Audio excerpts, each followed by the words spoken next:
Shalom alaihim kepada Bapak Ibu dan saudara-saudaraku semua. Saya mengucapkan selamat berjumpa kembali di dalam acara renungan singkat kita di pertengahan minggu ini. Dan firman Tuhan saya beri tema memahami esensi Natal yang sesungguhnya. Sekali lagi, tema renungan pada saat ini bertema memahami esensi Natal yang sesungguhnya. Hari ini kita masih ada dalam nuansa Natal. Ya, Natal yang begitu hikmat, Natal yang begitu syahdu, masih terasa sekali di hati kita. Ya, pohon-pohon Natal masih belum dibongkar. Pernak-pernik Natal juga masih terpasang. Bahkan kue-kue Natal pun belum habis kita makan. Lagu-lagu Natal masih terdengar di mana-mana. Bahkan di beberapa tempat masih berlangsung perayaan-perayaan Natal walaupun diselenggarakan secara sederhana. Itulah indahnya Natal. Itulah nikmatnya Natal. Ya. 1 tahun 1 kali setidaknya kita melupakan sejenak beratnya hidup ini, pahitnya hidup ini, sulitnya hidup yang kita jalani ini. Dan kita dibuai dengan lagu-lagu Natal. Orang-orang Kristen di seluruh penjuru dunia ini kelihatan begitu sangat bersemangat di dalam merayakan Natal ini. Ya. Orang yang paling malas ke gereja dalam kehidupannya, di hari Natal ini mereka datang untuk merayakan Natal. Dan orang yang paling tidak suka memberi sekalipun di bulan Desember, di hari Natal ini, mereka memberikan persembahan untuk Tuhan. Natal membuat orang Kristen bersemangat. Natal mengalami sukacita yang dari Tuhan. Ya, itulah satu kenikmatan Natal. Ya. Marilah kita akan lebih dahulu mendengar pembacaan firman Tuhan yang saya ambil dari Injil Matius pasal yang kedua. Injil Matius pasal yang kedua pada ayat yang ke-16 sampai ayat yang ke-18. Demikian firman Tuhan. Ketika Herodes tahu bahwa ia telah diperdayakan oleh orang-orang Majus itu, ia sangat marah. Lalu ia menyuruh membunuh semua anak di Bethlehem dan sekitarnya, yaitu anak-anak yang berumur 2 tahun ke bawah, sesuai dengan waktu yang dapat diketahuinya dari orang-orang Majus itu. Dengan demikian genaplah firman yang disampaikan oleh Nabi Yeremia.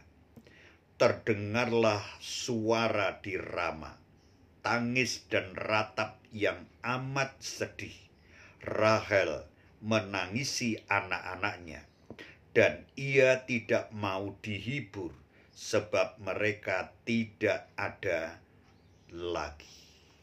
Ya, demikian pembacaan firman Tuhan.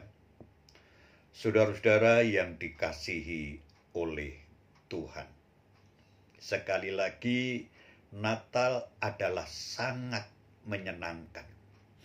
Suasana Natal itu sangat nikmat. Tetapi sayangnya, Natal itu berumur begitu sangat singkat, sangat pendek. Ya. Dan sebentar lagi pohon Natal akan dibongkar masuk ke dalam dus. Hiasan-hiasan Natal akan dibongkar pula dan dimasukkan di dalam dus. Kue Natal akan habis kita makan. Lagu-lagu Natal akan berhenti, tidak terdengar lagi. Kemudian sayangnya bukan hanya itu yang masuk ke dalam dus. Kita juga lihat bintang yang begitu indah yang menuntun orang-orang Majus sampai kepada kelahiran Tuhan Yesus. Bintang itu sudah tidak ada lagi. Kemudian malaikat-malaikat juga kembali ke sorga. Pujian-pujian malaikat juga tidak terdengar lagi. Orang-orang Majus kemudian juga sudah pulang meninggalkan Bethlehem. Para gembala juga sudah kembali kepada pekerjaannya, kepada profesinya. Yusuf, Maria juga sudah meninggalkan kandang itu. Dan kandang itu mulai sepi. Semua atribut Natal masuk ke dalam dus dan disimpan di gudang. Baru setahun kemudian akan dipasang lagi pohon Natal itu. Lagu-lagu Natal setahun kemudian baru dinyanyikan lagi. Sayangnya, semangat Natal juga bisa masuk dus.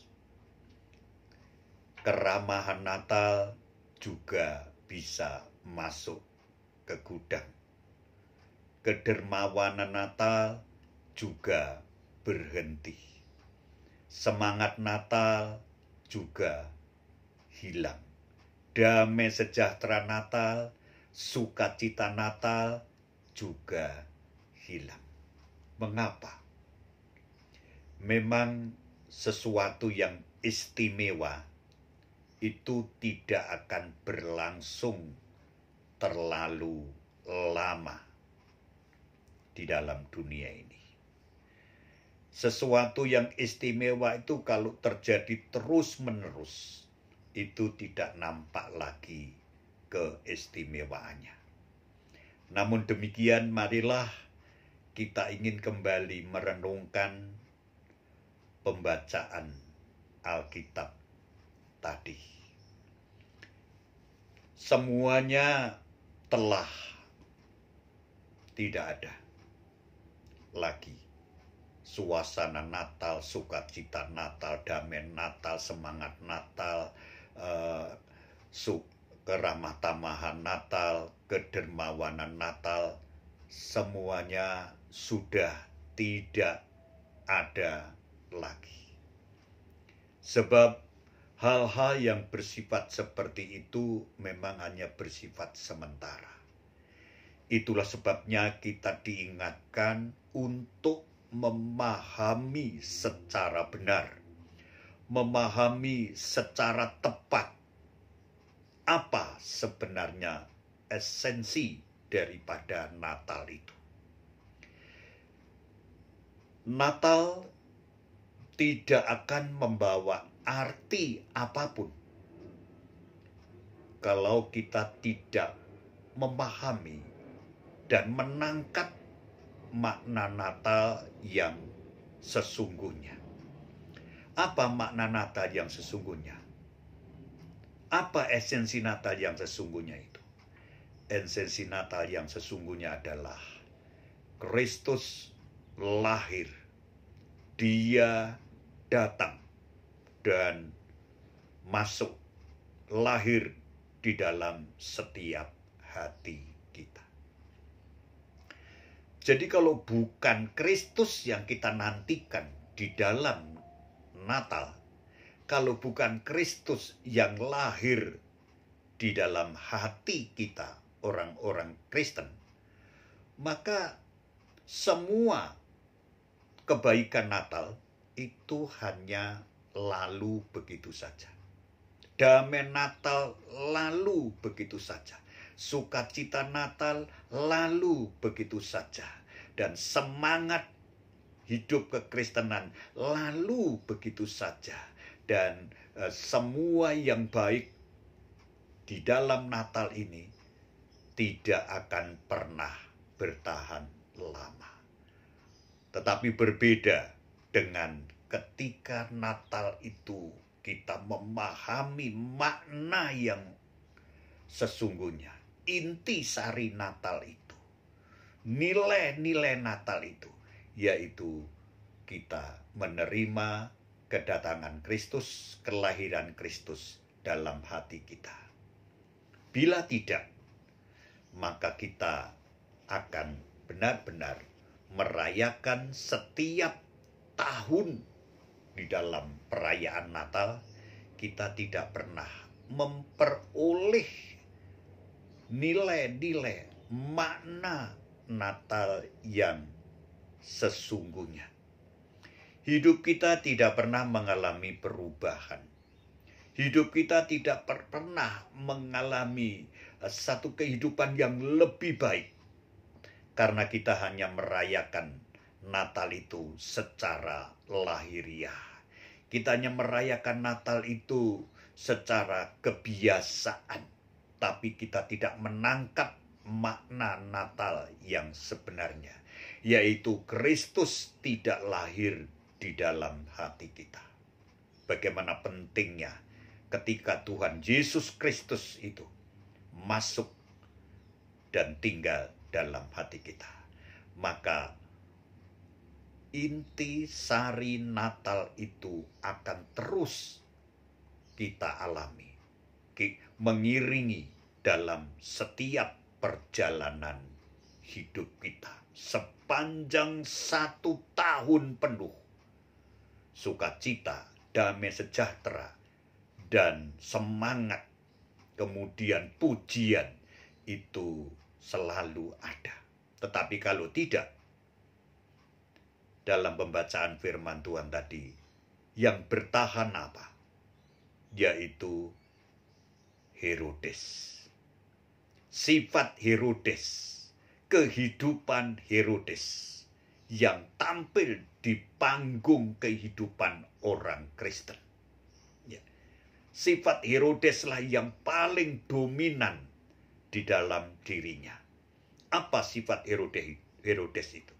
Sifat Herodes adalah kesombongan, ketersinggungan, marah, kemudian kekejaman. Itulah kalau Kristus tidak lahir di dalam kehidupan orang percaya ketika merayakan Natal, maka yang bertahta di dalam hidupnya, yang berkuasa dalam hidupnya, yang mengendalikan dalam hidupnya, yang sangat dominan dalam kehidupannya adalah sifat-sifatnya Herodes. Kekuasaan Herodes itulah yang menguasai di dalam kehidupannya. Herodes adalah satu pribadi yang dipenuhi dengan kebencian kepada kelahiran Kristus. Herodes adalah orang yang benar-benar menolak akan kehadiran Kristus. Dan Herodes adalah orang yang begitu dipenuhi dengan rasa curiga, ya, dipenuhi dengan rasa khawatir, kekhawatiran yang berkelebihan. Dan Herodes adalah menunjukkan sifat kemarahan yang luar biasa, dendam yang luar biasa, membenci dalam kehidupannya terus-menerus dipelihara. Inilah sifat-sifat Herodes. Setelah Natal, dia menunjukkan sifat-sifatnya yang begitu bengis, membenci orang-orang yang sama sekali tidak melakukan kesalahan terhadap dirinya. Kemudian Herodes begitu sangat marah. Bahkan kemarahannya yang luar biasa itu memerintahkan untuk melenyapkan Yesus itu di dalam dunia ini. Dengan memerintahkan supaya bayi-bayi yang baru lahir dibunuh semuanya di Bethlehem dan sekitarnya. Itulah kegagalan seseorang ketika ia tidak benar-benar memahami hakikat Natal yang sesungguhnya, intisari Natal yang sebenarnya, esensi Natal yang sesungguhnya. Maka sifat Herodeslah yang menguasai di dalam dirinya. Bayi-bayi yang tidak berdosa, bayi-bayi yang tidak melakukan kesalahan apapun terhadap dirinya, bayi-bayi yang tidak berbuat sesuatu yang tidak baik terhadap dirinya, ia begitu sangat membencinya dengan kecurigaan, dengan a priori, karena dia kekhawatiran dalam dirinya, sehingga dia membenci begitu banyak orang. Ya, membenci, memusnahkan bayi-bayi yang tidak berdaya itu. Ini adalah gambaran kekristenan. Seringkali kita juga membenci orang yang tidak bersalah terhadap diri kita. Tidak pernah melakukan sesuatu yang tidak baik hanya karena kecurigaan. Hanya karena mendengar kata-kata yang belum tentu itu adalah kebenaran, maka kita sudah timbul satu kebencian yang luar biasa. Kegagalan di dalam menangkap hakikat Natal yang sebenarnya, hidup kita akan terus dikuasai oleh sifat-sifat Herodes yang membuat begitu banyak ibu-ibu berduka cita, menangis meratap. Begitu banyak keluarga-keluarga yang begitu sedih, begitu menghancurkan hati-hati orang yang sesungguhnya harus mengalami sukacita hanya karena ulah daripada sifat-sifat Herodes. Tetapi puji syukur, puji Tuhan, orang-orang yang memahami secara tepat dan benar akan hakikat Natal itu sendiri, esensi Natal yang sejati. Oh, dia mengalami satu kehidupan yang sangat-sangat indah, ya, yang sangat-sangat membahagiakan. Ya. Itulah yang akan kita renungkan pada saat ini. Yang pertama, ya, ketika kita benar-benar mengalami hadirnya Kristus di Natal dalam hati kita, hidup kita akan dipimpin oleh Allah. Ya, dipimpin seperti orang-orang Majus. Dia dipimpin oleh Tuhan, diingatkan supaya tidak kembali kepada Herodes. Tidak kembali kepada Herodes. Saya bacakan satu ayat di dalam kebenaran firman Tuhan yang kita akan sama-sama merenungkan dalam Matius pasal yang kedua ayat yang ke-12. Dan karena diperingatkan dalam mimpi supaya jangan kembali kepada Herodes, maka pulanglah mereka ke negerinya melalui jalan lain. Perhatikan di sini, orang-orang Majus yang benar-benar menerima Kristus, menyembah Kristus, Juru Selamat itu, hidupnya benar-benar tidak akan mengulangi lagi kepada Herodes. Tidak ada lagi hubungan dengan Herodes. Putus hubungan dengan Herodes. Artinya orang Kristen yang mengalami akan kelahiran Kristus dalam hatinya. Ia bebas dari sifat-sifat Herodes, bebas dari kebencian, bebas dari sifat-sifat kecurigaan, bebas dari dikuasai rasa marah, bebas daripada membuat orang lain itu susah, menderita, tetapi hidupnya dipimpin oleh Tuhan. Hidupnya menjadi lain, hidupnya menjadi indah, hidupnya selaras dengan jalan Tuhan. Mengapa? Karena Kristus masuk di dalam hatinya. Orang-orang Majus hidupnya begitu indah. Tidak lagi ada hubungan dengan sifat-sifat Herodes. Dia hidup setiap langkahnya dipimpin oleh Tuhan. Di jalan yang terang, di jalan yang benar, di jalan yang Tuhan, sesuai dengan ajaran Tuhan. Indahnya Natal itu di sini. Ya, ketika kita benar-benar memahami esensi Natal yang sesungguhnya. Kemudian hal yang kedua, kita akan lihat, kita akan perhatikan selain dari orang-orang Majus, saya bacakan dalam Injil Lukas pasal yang kedua. Injil Lukas pasal yang kedua, saya bacakan pada ayat yang ke-20.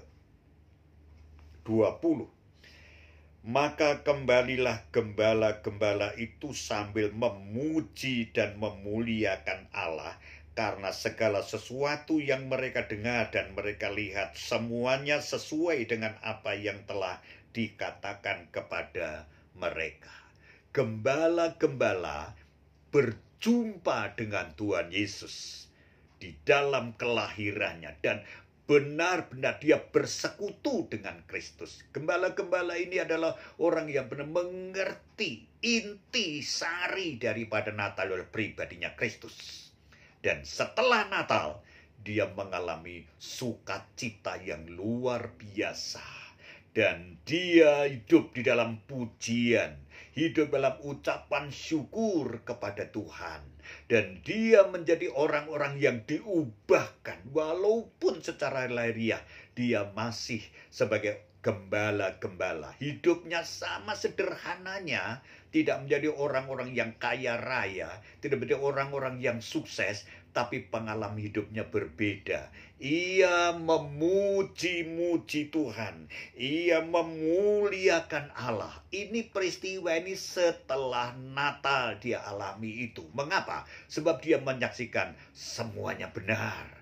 Apa yang dikatakan malaikat itu benar. Apa yang dikatakan firman Tuhan itu benar. Dan benar-benar Kristus lahir. Ini yang membuat para gembala itu mengalami sukacita luar biasa.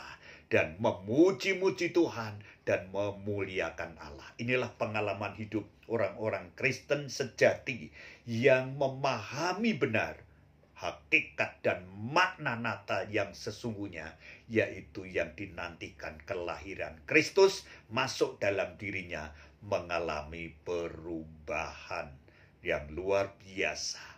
Hidupnya diwarnai dengan pujian, dengan memuliakan Tuhan. Hidup seperti ini indah di hadapan Tuhan, dan hidup seperti ini juga menyukakan banyak orang lain menjadi berkat. Puji Tuhan. Kemudian yang ketiga, bagaimana orang-orang yang memahami benar-benar akan hakikat daripada Natal itu sendiri, esensi Natal yang sesungguhnya itu. Ya. Saya bacakan dalam satu ayat pada Injil Lukas pasal yang kedua ayat 29. Demikian firman Tuhan. Sekarang Tuhan, biarkanlah hamba-Mu ini pergi dalam damai sejahtera sesuai dengan firman-Mu. Ayat 30, sebab mataku telah melihat keselamatan yang daripadamu. Ini kehidupan Simeon yang benar-benar dia telah menatang anak itu. Dia telah membawa anak itu, yaitu Kristus, itu di tangannya dalam bait Allah. Sehingga dia mengalami kepuasan luar biasa, kebahagiaan luar biasa. Sampai-sampai dia begitu, apapun yang terjadi, dia hidup di dalam satu kelegaan. Dia katakan, Tuhan, biar hamba-Mu sekarang pergi dengan damai sejahtera. Artinya, ini adalah Simeon, dia mengalami suatu kepuasan, kebahagiaan hidup karena perjumpaannya dengan Sang Juru Selamat. Pengalaman Natal yang luar biasa indahnya. Dan dia adalah orang yang begitu berbahagia. Dan Natal yang sejati, ketika kita telah menyambutnya dengan cara yang benar, memahami esensi Natal, yaitu kehadiran Kristus. Yang pertama, sifat-sifat Herodes, sifat-sifat dosa, kedagingan, kesombongan, semua tidak akan terulang lagi. Tetapi mereka mendapatkan pimpinan di dalam hidupnya. Kemudian yang kedua, kalau kita mengalami Natal yang sesungguhnya, kehadiran Kristus dalam hati kita, hidup kita mengalami sukacita dan mengalami pujian, memuliakan Allah setiap hari. Tidak ada kekecewaan, tidak ada kepahitan, dan tidak ada lagi hal-hal yang tidak baik memenuhi hati kita. Kemudian yang ketiga, kalau kita mengalami Natal yang sejati, memahami esensi Natal yang sebenarnya, hidup kita adalah hidup yang mengalami kelegaan luar biasa, kepuasan luar biasa, kebahagiaan luar biasa, karena Juru Selamat itu juga ada dalam kehidupan kita, ada dalam hati kita, seperti dalam hatinya orang-orang Majus, seperti ada dalam hatinya para gembala, seperti juga di hatinya Simeon. Demikianlah ketika orang-orang Kristen benar-benar memahami esensi Natal yang sejati, dia mengalami berkat Natal yang luar biasa, mengiringi di sepanjang kehidupannya. Puji Tuhan, Tuhan memberkati kita semuanya. Jangan lupa doakan untuk saudara kita yang dalam keadaan sakit. Ya, kita akan berdoa supaya mereka segera dipulihkan secara sempurna dalam kesehatannya. Terima kasih Bapa Surgawi untuk kebenaran firman-Mu dalam setiap hidup kami. Mengingatkan kepada kami agar kami benar-benar merayakan Natal ini. Bukan hal yang bersifat lahiriah, tapi hati kami rindu, hati kami terbuka, hidup kami terbuka untuk kehadiran Yesus Kristus sebagai Juru Selamat dan Tuhan kami. Terima kasih, jadikan kami orang-orang seperti para Majus yang membawa berkat Natal di dalam dirinya. Jadikan hidup kami Tuhan seperti para gembala yang mengalami satu sukacita yang luar biasa untuk memuji Tuhan, memuliakan Tuhan di dalam Natal dan langkah-langkah selanjutnya. Tuhan, biarlah kami masuk golongan seperti Simeon yang benar-benar mengalami kelegaan, mengalami kepuasan, mengalami kebahagiaan hidup karena keselamatan Juru Selamat itu lahir dalam hati kami. Terima kasih saudara-saudara kami yang sakit, dalam nama Tuhan Yesus, sempurnakan kesehatannya dengan penuh. Angkat semua virus yang ada dalam dirinya dan dipulihkan dalam semuanya. Segera berada di tengah-tengah keluarga, di tengah-tengah rumah Allah untuk memuliakan Tuhan. Berkati seluruh jemaat GBPS Philadelphia Wage, tidak terkecuali, dari orang tua sampai anak-anak, semua di dalam perlindungan dan pemeliharaan Tuhan. Dalam nama Tuhan Yesus kami mengucap syukur. Haleluya. Amin.